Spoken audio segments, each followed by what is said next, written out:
Yeah, I was, hey man, uh, They told you to let their people go, huh? not that he said that. Yeah, they're niggas. That's just the way that guy told me. I mean, straight up said it just like that. He said, McLaurin. He said, we've been taking care of these niggas all our lives, and some of them owe me money right now. Why don't you just let these niggas come on back? I said, well, they, you don't treat them right. Well, we treat them like they want to be treated. I said, and you think they? Oh, he said they hadn't done nothing about it until you got here. So really, it's you, the one. You the problem. Yeah, you the goddamn problem. So if you leave them alone and go on back where you came from, everything will be all right. So I said, well, I'm not going to leave until I get them registered to vote, get enough folk registered to vote to elect some blacks to office. And he said, well, I tell you what, you call off the boycott, and what I will do is I will hire 2 people to work in my store. I said, well, now I got to take that back to the folk. Now I can't just up and do this because it's our boycott. It's not my boycott. And so they met, and slowly 2 or 3 people, a black, got a chance to work in the grocery store there. There was a Liberty grocery store there.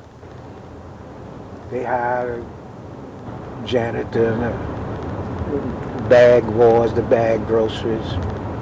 Um, but that was a step forward because my thing is if they come in with the right attitude and that that they don't really cause a problem, but don't let the man push them around.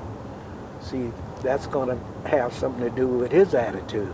Because now he know I'm still here, so he ain't going to really cause them too much of a problem. Uh, so, yeah, so I soon had me a little bunch, and I meet the old people. So I had the old people. You had to be 21 years of age to register to vote. But some of these guys were 19, 18. Some of them were even in high school. And shit, I even had a little walkout at the high school there. But for some kids, they they started feeling good. They kind of standing up against their parents a little bit. Parents telling them to stay away from me, and they slipping coming to meetings and stuff like that. Or they coming around to the Freedom School. But so it all of that is kind of putting together what became a movement eventually across the county. And I didn't have any trouble. The, the sheriff of the county, um, if you could call it some kind of friendship, in 1964, became a person that I could talk to. Tell me more about see, I've never heard of the walkout in Ruleville High School. Yeah, there was a walk out there. Um, let's see. There was a young guy by the name of Lafayette Cerny who was a graduate of Ruleville High School, and they, what happened? Lafayette and let's see, there was 2 or 3 girls, Rosemary and somebody else. It wasn't like, just the school walkout. It was these students, um, and it was really about we were able to organize them around uh, the school would take the kids out to pick cotton, chop cotton, and the money that they earned went to the school. And so we were able to kind of organize around that. And that was not all of the students. This was just a group of those kids who stood up against that. And they were out for maybe 4 or 5 days. And this guy, Lafayette Cerny, who later came to work with SNCC, was the guy who kind of put that together. But it was about kids working in the school and using their money to buy things like TV for the library, or certain books, or periodicals, or stuff like that. And yeah, I even had a little group to do that at Roosevelt Central High School. And in fact, let me see, I believe Fannie Lou Hamer spoke to the group.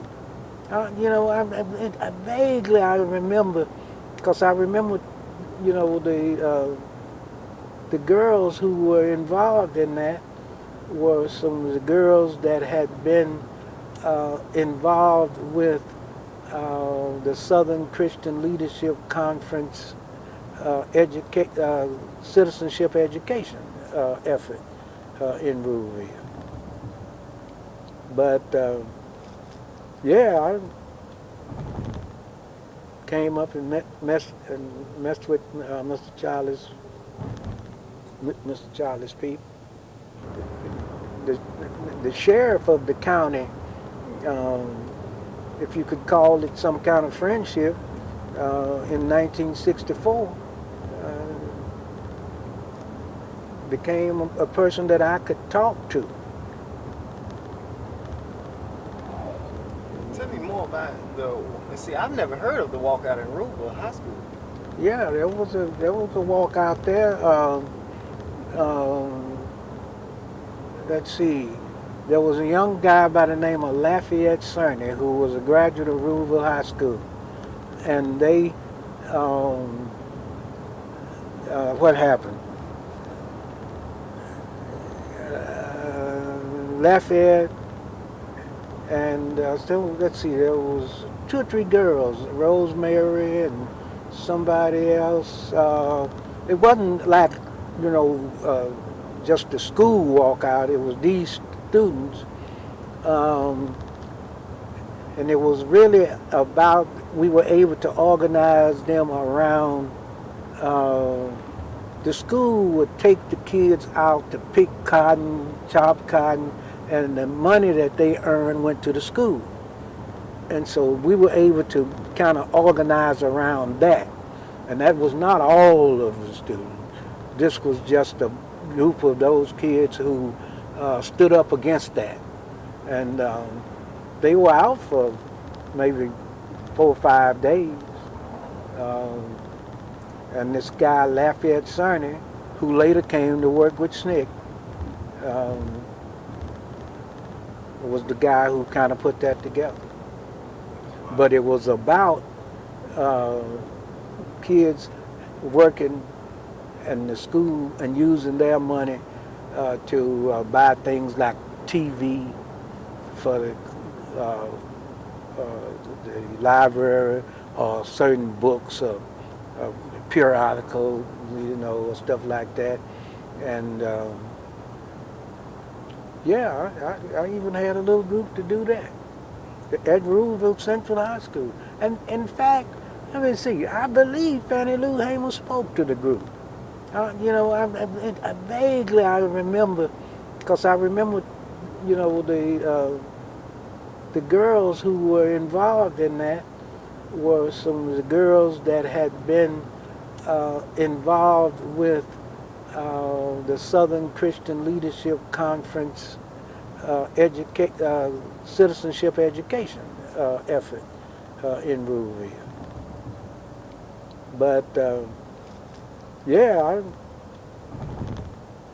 came up and messed with Mr. Charlie's Mr. Charles Peep. So, Mr. McLaurin, we was talking to some of the people that are trying to get the jailhouse that you took us to. They're trying to preserve it. Yeah. So, can you tell me a little bit of why? Which one? The one here. The second one, yeah, the Run and Drew. Yeah, yeah. They want to preserve it, and I think you've been consulting them about it, and they wanted to know from you, why do you think it's important to preserve that? Well, to me, it was a symbol of black. It was used to house blacks. It was used as a place that, for instance, if you the jailhouse is a place where it can lock you up, and there's nothing you can do. It was a way of intimidation. It was a place of violence. So the white folks used it as a means of controlling African Americans, especially boys and men. And so my thing is, that was a part of what I thought was a way of overcoming an inferiority black folks had about the jail. One night, as an example of that jail and authority and white superiority, one night in one of the local jukes in Ruleville, a fight broke out, and black, it was several men and women fighting and pushing and turning over tables, and nobody, the man running the place could not stop them. So he told the lady, the guy running, one of his helpers, said, "Go get the marshal."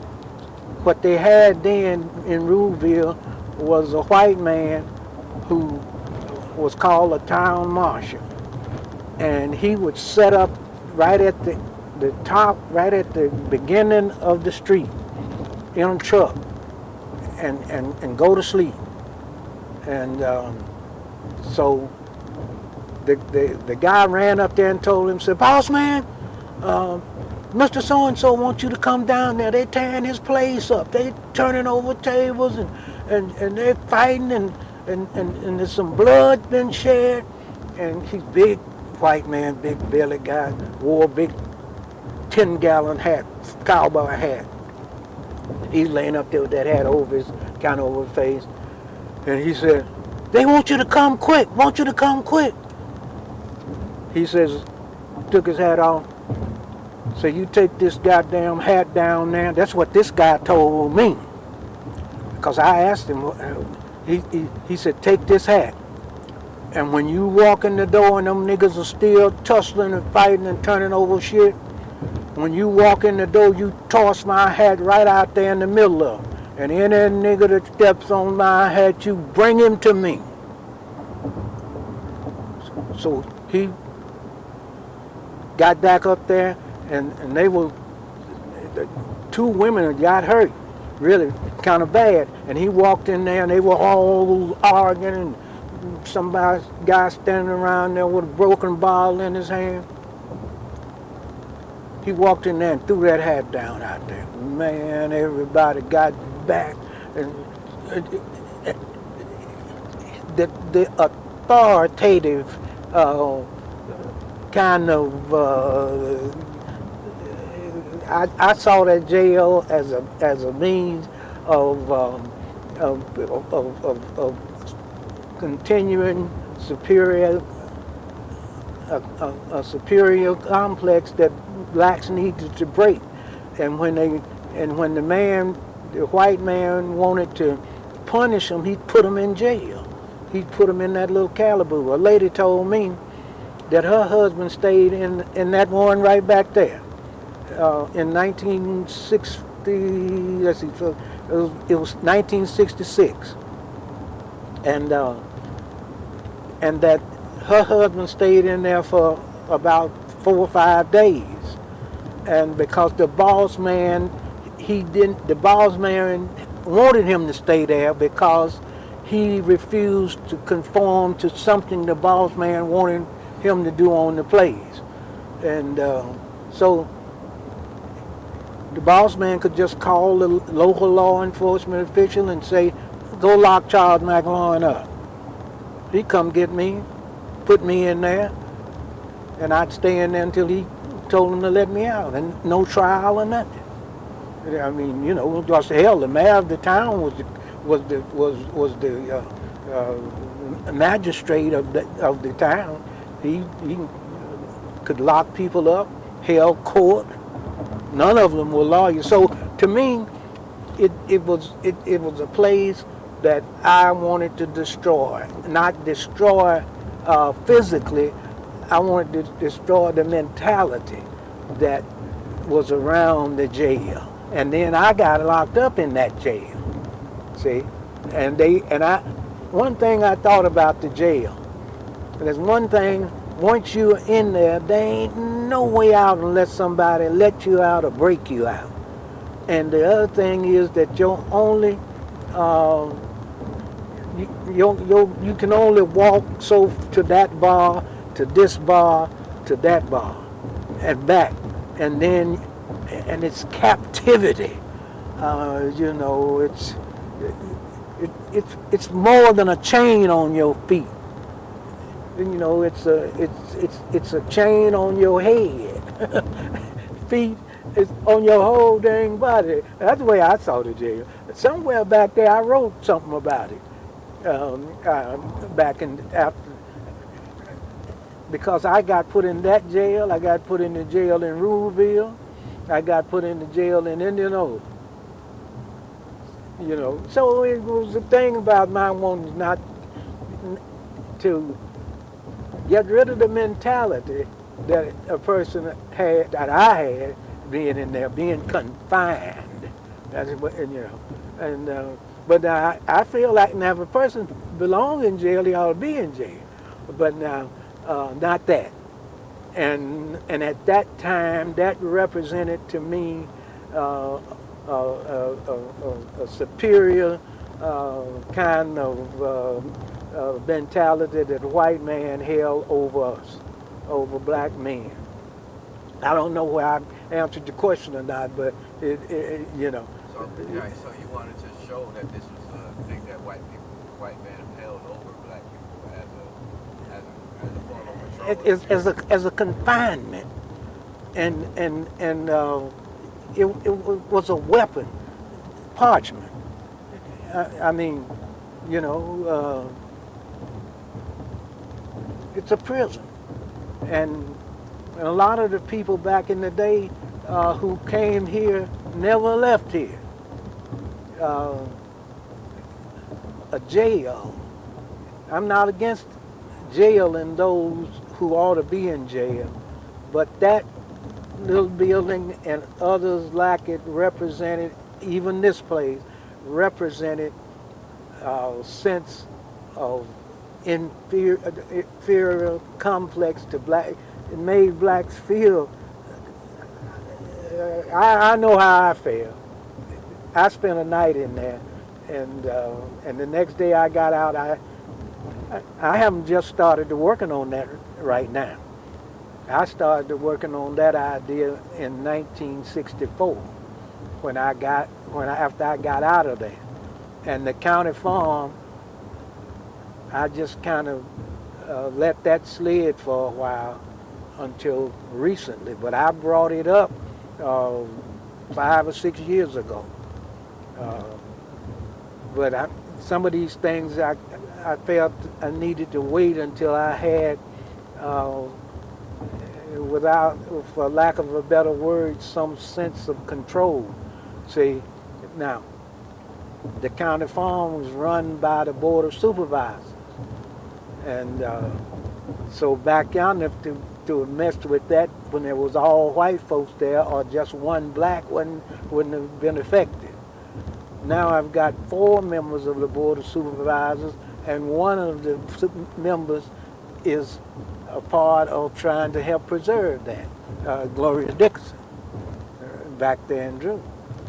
So I've been kind of just picking my time to go at stuff, because I've always believed in going at it from a strong position, some kind of base, not just getting out there and losing. Because when you get out there and you get knocked down and you doesn't have the ability to get back up, you lose ground.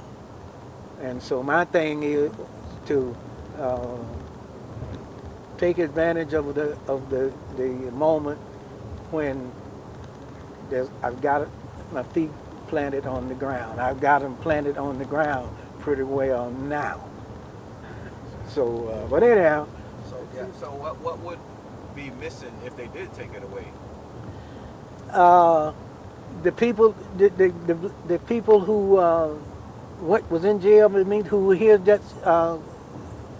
at the conference. Yeah. I really believe it would do more to them, that it certainly would do more to them and myself than the people back there in Drew. Because most of them don't even know what that's all about. Some, but the other thing is that I would lose a sense of having failed at, from 64, the organizing. See, you would have to have been there to see what led to mine getting arrested there. The white hate groups driving through the black community, guns in the windows, yelling stopping in the front of black people's houses as we canvassed the community, writing down house numbers, and lights flashing.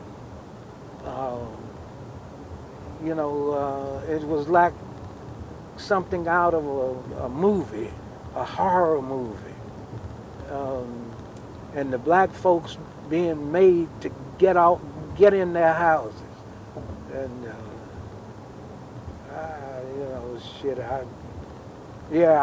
I'd feel I'd be hurt. And when the people there find out about what it's all about, they're going to have a sense of wanting to keep it too. Some of them, not everybody, there were people who, wanted to crucify Jesus. So I never expect 100%, but just enough to cause a little, for lack of a better word, a little disturbance, a little good trouble, as John Lewis say. To start just a little good trouble, and then it'll grow if the interest is there, and see you can create interest. You can make things happen. We often did that, make things happen by taking people to the courthouse against the will of the plantation owner, or the will of the store that grants them credit. Of course, then you got to then figure out how you help those folks. That's a good place for people to be able to kind of put a place and time and see that was there and remember the importance of it as well. See the other thing, it become a monument. It's a historic. It would be a historic monument, and I believe it would become a rallying point once it's known, and an educational some education about it around it. I tell you what I could do tomorrow. In 1 week, I could have people marching around it. I could have young people standing out there in front of it, listening to, if not myself, the Charles Taylor, NAACP, Congressman Benny Thompson, Derrick Johnson, and or any somebody around educating it. The COFO office in Jackson. Now, there's a different than that in a jail. The COFO office became a center of education and learning. I don't expect the jail to do that, but it would be something that the community could rally around. And that's just, and I've had a couple people ask me, said, "Oh man, why do you want to save the county farm?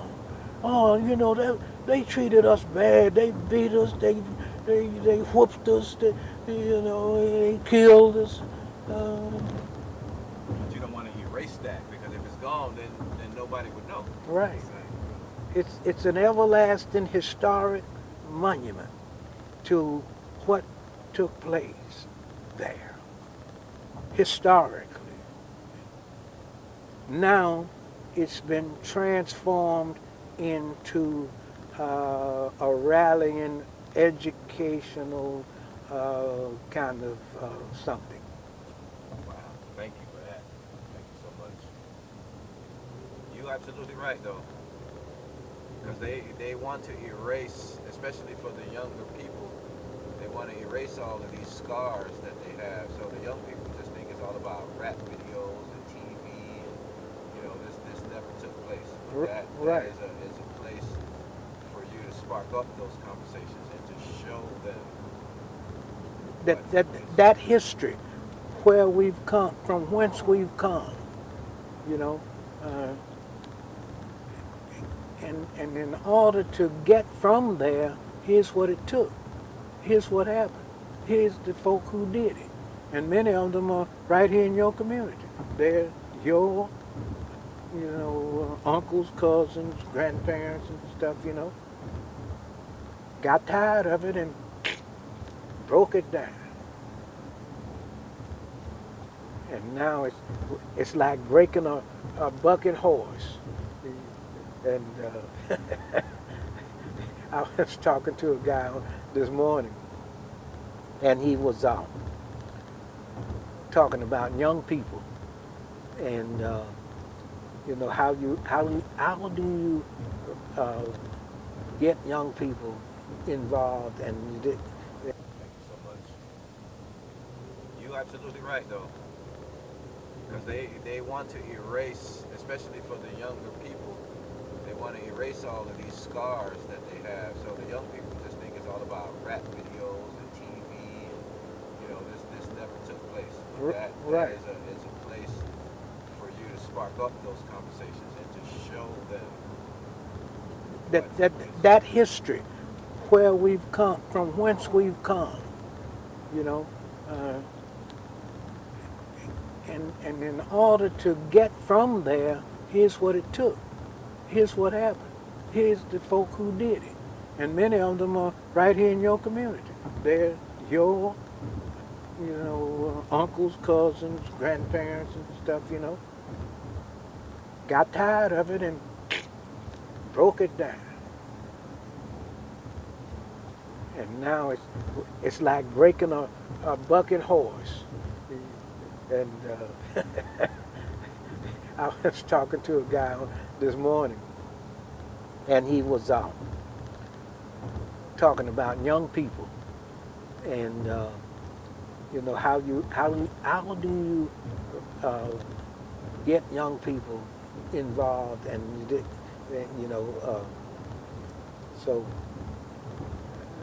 And I was telling him, that there are ways, but now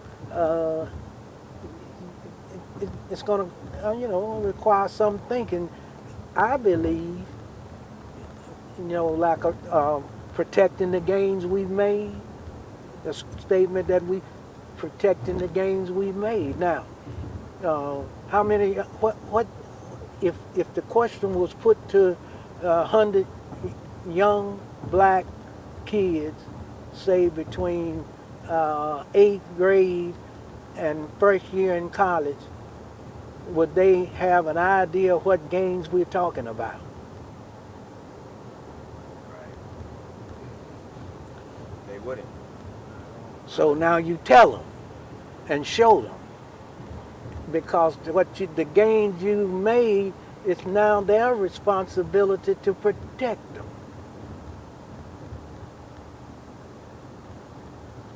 Now, with a good understanding of what was, and then what you got now, is this worth protecting? And I think when a significant number would see that and know what it is they ought to try to protect.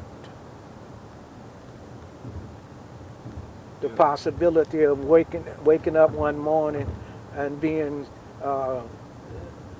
marched off to a concentration camp. Yeah. Possibility of being marched off to a much bigger one, like Parchment, or Yeah, hundreds of people. And just think about it. What would happen if, say, a guy like Trump, anybody who thinks, who want to be a dictator or something like that, if he could pull together enough people to call a constitutional convention and wipe out or minimize the meaning of the 13th, 14th, and 15th Amendments, to gut those, like the Voting Rights Act, Section 5 especially. What would happen with us? Who would be most affected by that?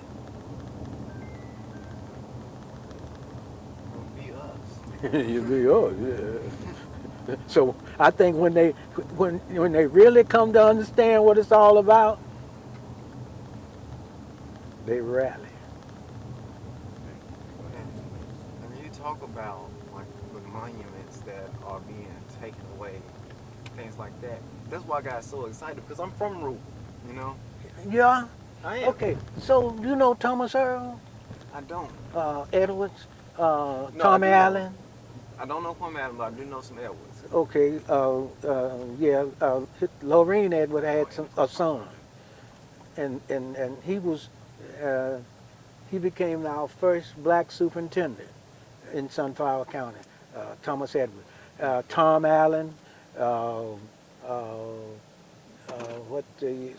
Simmons. These are some young guys who became my friends from Louisville Central High School. Tom Allen is one of my friends. Tom Allen was one of those people who was against going out into the field working and giving the money to the school, and 2 or 3 young ladies. I'm trying to think of that. There's still one girl left, Rosemary Fulton. Did you know any of the Fultons in I Ruby? knew some Fultons, but Okay.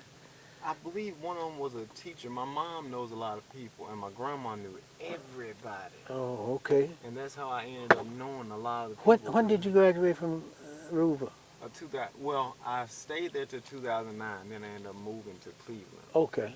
But I always go back to Louisville because my mom, Pam Foster, was always there, and Ruth Blaylock, Naomi Day, all those are always